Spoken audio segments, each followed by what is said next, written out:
G'day guys, got an old GP 3500 here, and as you can see it's got pots and knobs hanging off the circuit board everywhere. This has been upgraded. It has variable frequency put on it so you can optimize it for very tiny gold or big deep gold.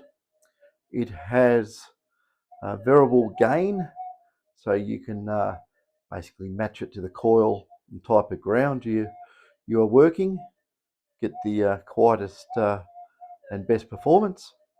It's also got a boost switch too, which works on very, very small gold. Uh, Currently it's in not boost, it's in normal, but everything else is flat out on it, so it'll sit there burbling away. But I just want to show you that even everything flat out, cranked right up, has really good ground balancing capability, even though it's operating in what we refer to as normal mode, as in basically it's the timings are probably the deepest timings on these detectors. You can go into sharp mode and other stuff, but for big deep gold, normal timing is where you want to be. As soon as if you throw it into the small gold modes, that's what you're going to get. You're not going to get any depth. Same with a lot of the other detectors. With the GPXs, if you throw it like the 45 or 5000, if you put it into enhanced mode, you're going to just have a lot of lost depth capability on big gold. And fine gold on the 5000, again you're going to lose big gold depth capability. And maybe that's why no one finds big nuggets or running around funny modes, I don't know. But yeah, to get the maximum out of these detectors, like when there's a lot of big gold found, everyone was using normal timings in the old detectors. That's how they worked. They didn't have all this fancy tiny spec modes. But anyway, I'll just show you how good this thing is. A lot of interference at the moment, but we've got to put up with that. I've got it flat out. If I turn it back, it'll quieten right up. But I just want to show the capabilities. So out in the field, it wouldn't be burbling like that. It would be very quiet. So you get a nasty hot rock.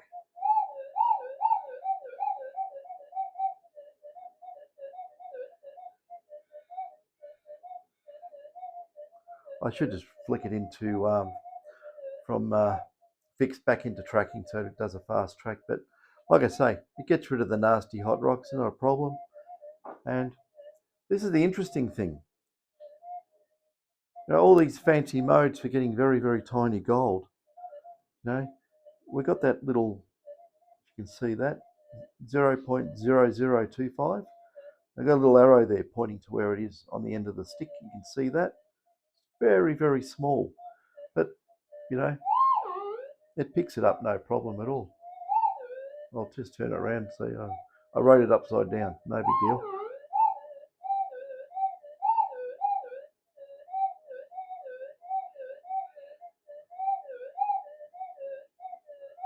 Now watch what happens when I put this into sensitive. I put into sensitive and boost. Let's get around here. Flick that.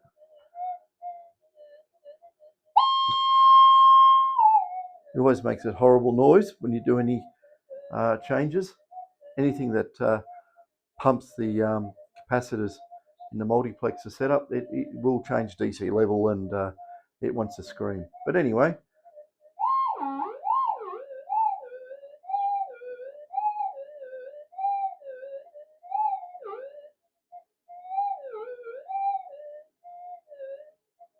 we're getting up around about 8 centimeters.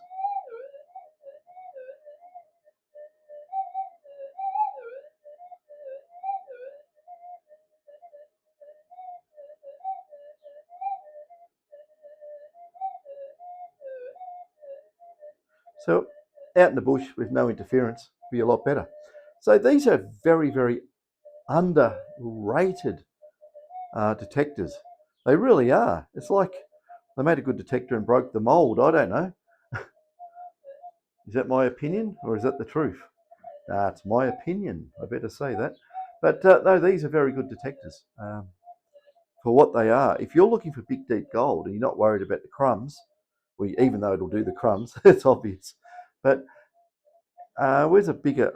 Well, you know, we can always use targets like the 0.05 on the end there. You know, you're not going to miss stuff like that in the fit. 0.1 of a gram, way up in the air, and I'm just trying to find a big target here. You got to remember, I'm using very tiny coils, but how about just a ring? You know, it'll blow your ears off, of course, but we'll see how high we can get. That's what I mean about these detectors. And I haven't even got it optimized for deep gold. You know, go right up there. So we'll have a look and see what we can do.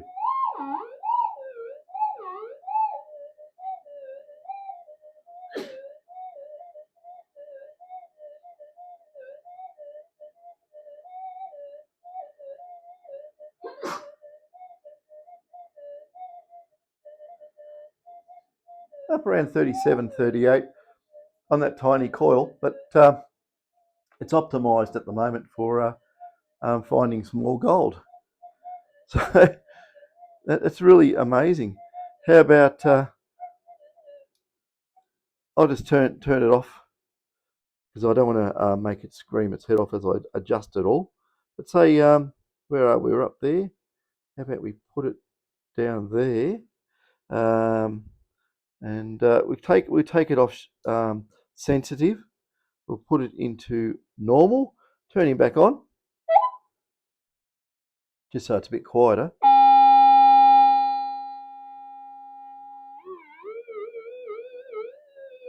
Okay, I've dropped the frequency down. I'll just see what sort of difference it makes. I've taken it off sensitive. So.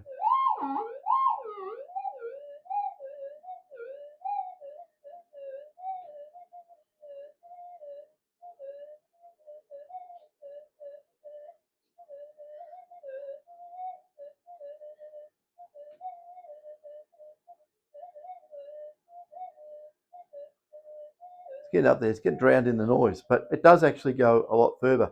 And that's probably not a big enough target, actually. You probably want a bigger target than that to see the improvement because you need something that's going to absorb more energy from the detector because it's got a longer transmit time. And because it's got a longer transmit time, you really want, it's going to saturate anything that's small. What you want to do is have something that can accept that extra energy, such as a big deep nugget, and it has the ability then to generate enough of a signal so you're going to be able to hear it, where everyone else in their small gold detecting mode, we're not going to hear it. It's not going to energize that target enough. So if we had something really big, I don't know what I've got here, it's really big, something which is big but, you know, reasonable, like something that's about equivalent to a kilo gold nugget or something. I mean, the depth is unbelievably different when you adapt the detector for the big gold or small gold. I'm just having a look around here. What have I got? Oh, okay. How about this? I'll use this thing. Like I say, I'll use that. I can't go anywhere near the coil, so that's just a some flux soldering paste. I don't know if this camera's high enough to do this. I'll just make it up in the air a bit more. But you got to remember, we're getting right up here now. There we go. Go up to the ceiling. I might need a ladder. I might have to move that there, so I'm going to clunk it. But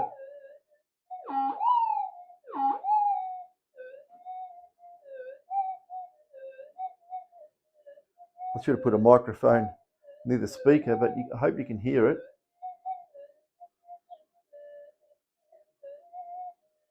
Yeah. I can't really get much higher unless I go and stand behind it and go on tippy toes. But it's hearing that. Like I say, I can't put it anywhere near it. If I get behind here, I've got my 4 eyes on, but we'll see how we go.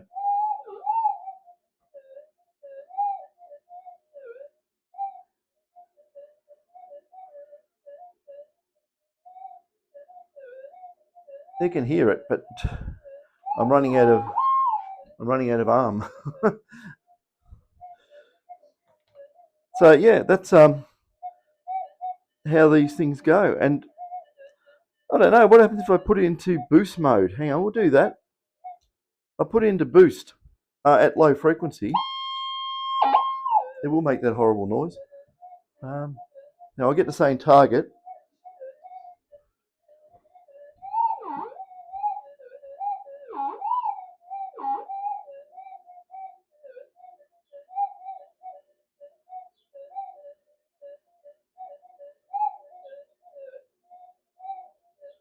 It still gets it. Can't go near it. But just that the overall noise here is a little bit crazy.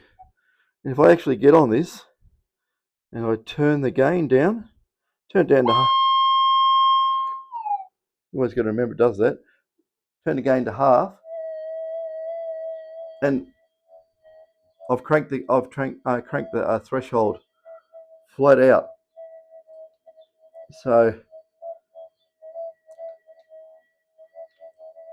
yeah, half gain, and I'll use my 0.05,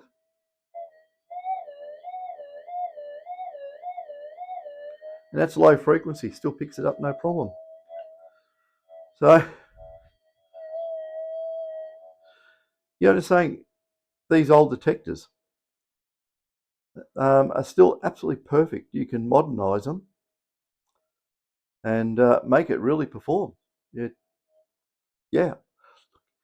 In all reality, if you're looking for big deep gold, you're better off with one of these detectors, right?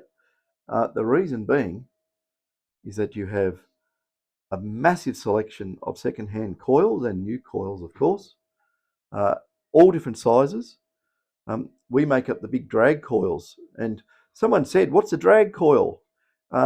Basically, it's so big that you can't swing it. So what you got to do is you put it on a little framework. You can make a framework out of a PVC pipe setup or pieces of wood. You put skids on it. You put it behind a quad bike or even a small motorcycle, and you go up and down the gold fields looking for big, deep gold. But the thing is, with a drag coil, the way we make them is fully flexible.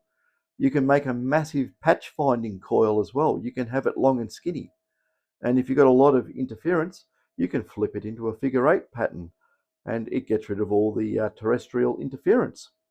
And it still works quite well. You can use that as a figure-8 patch finder, or even still work on big gold reasonably deep. So there's all these benefits for having the older detectors within reason. The newer ones have more modes and things, but in all reality, the normal timing mode on these, it's just so flexible. In the old days, people used to say, "Oh, but it's very responsive to hot rocks and things like that." Well, the reason it was super responsive to hot rocks because you couldn't adjust it. You had no front end gain control, and you just had to accept um, how it behaved on the ground it was working. Now with variable frequency and variable gain, you can then adjust the detector so you don't want to have it overreactive on very, very hot ground. And also you can get rid of some of the reactance by lowering the frequency, which spreads out the amount of time the ground signal decays away, so it's not as prominent. It makes a lot less noisy.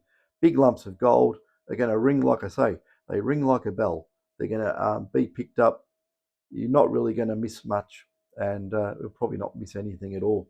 When you're talking big lumps, which there's plenty of them still out there, because everyone's walking over them with tap, tap, tap mode rather than sledgehammer, bang, bang, bang mode. It's just the way it works. You can look at it dinging on a bell. You can hit a bell with a toothpick or you can hit it with a sledgehammer. Which one's going to ring the most? That is how it works. That's just a simple way of putting it. The more energy that you're putting into a target, the more energy that the target can absorb, the more signal you're going to get from that target when you cut off the energy to it and then it wants to regenerate that energy back to your coil when it decays and generates heaps of eddy currents and a magnetic field back to your coil. So, or electromagnetic field, it is both. But yeah, they're very, very good detectors. So yeah, that's one we've done up for a fellow. And I think if I look at the box, yeah,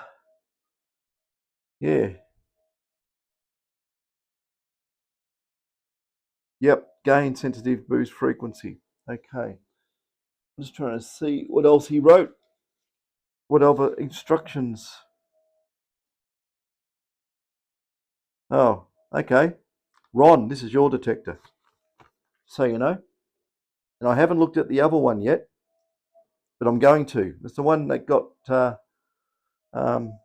think the batteries leaked in it, but that's another story. So yeah, your detector's going like absolute house on fire. It's really, really good. You could imagine it using it with something a bit bigger than a 6.5-inch coil. You put a big coil on that, and it's going to go really, really deep. It's very sensitive. It's super sensitive. So you've got basically any detector you wanted to own, you've probably just got it in the one box here.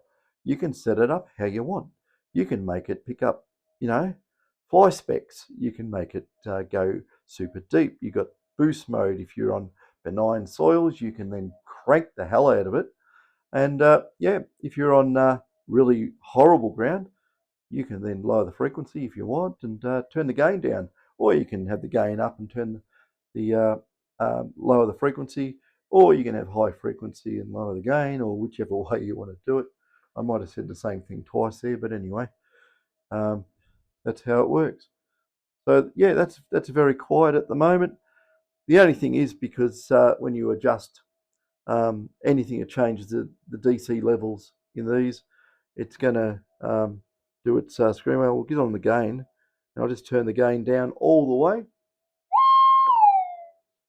So that's the threshold on zero gain. But even zero gain, if I get a, you know, 0.1,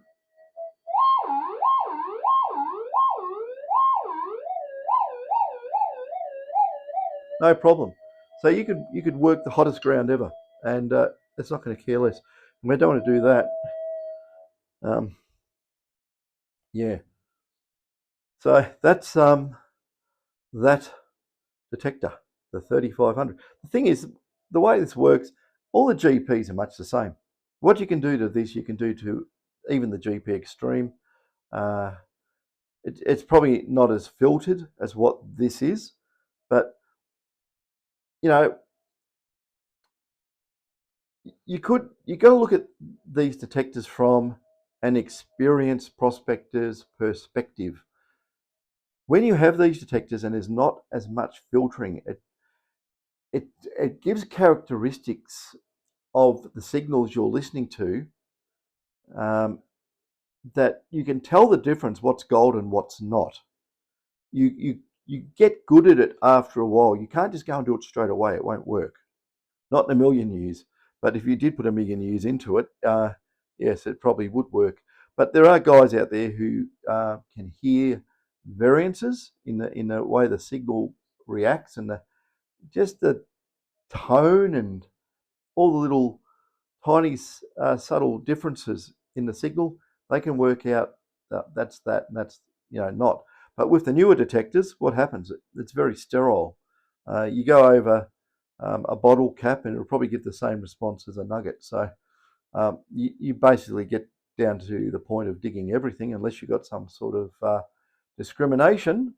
But you've got to be wary of discrimination. I have been fooled by discrimination in the past using an SD2200, and I had it in discrimination mode, and it told me a 13-ounce nugget was a piece of iron, which I was not impressed about, but it's a long time ago. It's only happened that once. Lucky I dug it out. There is a story about that in one of my previous videos where a friend of mine found a a old 1850, 1800s type cash box in the area. So I thought it was another one. And yeah, but it wasn't. It was gold. So that is what can happen. And the thing with discrimination, when you try and run discrimination, the further or the deeper the gold is or target, the more deeper down it is, the more mineral content you've got mixing with the return signal. There's still remnants of ground decay, especially at depth. It takes time to get back up, and yeah, depth will screw around with discrimination as well. So you might be told gold's not, and that would be sad if you believe that, wouldn't it? And left a hand of faith for even half a welcome stranger nugget in the ground and walked away. So I just, things at depth, dig everything, just dig it. It's a learning curve. It might be a horseshoe, it might be a nugget, it might be like a fellow I know who dug down 4.5 feet and got an old beer can. So that was a while ago when we were doing the big round carbon coils. But yeah, bit hard to swing those things unless you've got really open ground. But yeah, but this sort of detector goes really, really well if you're doing a big drag coil on it or any of the big coils. We make up lots of drag coils for people. Yeah, Dave at the moment's building up some really big ones again. So hopefully he gets those knocked out, because I think the guy's chomping at the bit wanting them, saying no names. And yeah, so that's that, guys. If you see these old detectors, I saw on Facebook Marketplace someone selling a GP Extreme. It looked like it's hardly ever been used. The whole kit and caboodle, $1,200 Australian. So that is very cheap for a very, very capable detector. And like I say, you can do it up and make it fully controllable in every which way. And yeah, just it will get the gold, no problem there, as long as you tame the detector to the ground you're working on and put in gain control and frequency control. And that allows you to go after a particular type of gold in an area, and also match the coil to the ground. You've got so many options just with two controls to suit the ground, suit the size gold, suit the coil, and just fine tune it to what you want to do, rather than just having um, a blanket. Oh, this will be all right, but then fine tuning it makes it a lot better. So anyway, that's enough of a waffle on this, and I've got to get back to work. I've got to finish that off totally. It will be noisier out of the box like that too, because it's not shielded. And yeah, I'll get on to the. I've got to get onto that one. I've got to repair, and I've got to knock over some more that are sitting behind me. Not knock them off, knock them over. Not literally, but get them done. Anyway, like I say, guys, these older detectors, if you see them and they're cheap, you should pounce on them, because there's nothing wrong with them. They work really, really well, especially in mineralized ground. Um, you know, it is horses for courses. And like I say, coils are cheap. You don't have to go and spend um, thousands of dollars on coils. You can pick them up for, Oh, I saw some monos for sale on Marketplace too. 8-inch Commander coil, or not a Commander, sorry, a GP mono 8-inch, $50. And I bought a double D the other day, $100. So they're all out there, cheap. You there's a little bit of difference in newer coils, but the old ones. If you're going to run low frequencies and look for big gold deep, I don't see the advantage in the newer coils. Just use the old coils, even if they're made sloppy, right?